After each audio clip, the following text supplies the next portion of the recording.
Happy Thriving Thursday. Today we're talking about the seller's disclosure statement.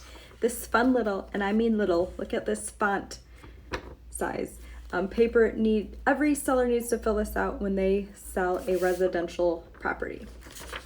So agents, we've all seen this seller's disclosure statement with a big X through it saying seller never lived in property. Is this correct? No, it's not. They aren't exempt just because they haven't lived in it. It's called a seller's disclosure, not an occupant disclosure.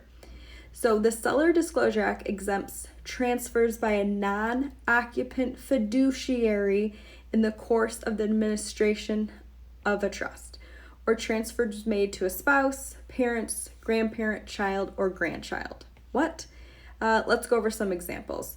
All these apply to residential units, 4 units or less. So, my client is selling a property owned by LLC. Does she have to fill out the seller's disclosure statement? Yes. Even if she never lived in the house? Yes, she does. What about a vacant land listing? Do they have to do the seller's disclosure? Actually, no, they don't.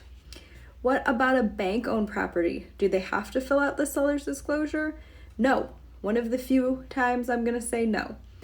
Will they still have to provide one of these crossed off that says exempt across it?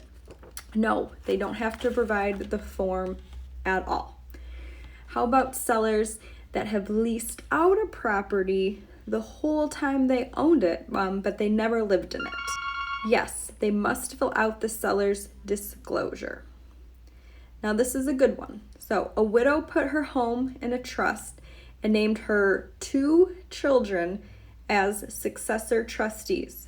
After her death, one of the children moved into the home temporarily until it was sold. Does there need to be a seller's disclosure? Yes.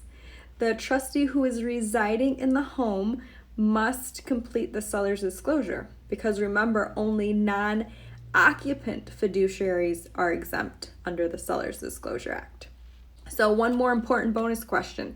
Can the agent fill out the seller's disclosure for the client and have them sign it? Big no, never. The seller should always fill out the seller's disclosure statement. So there are thousands of examples, but the answer will most likely be yes, they need to fill out the seller's disclosure statement.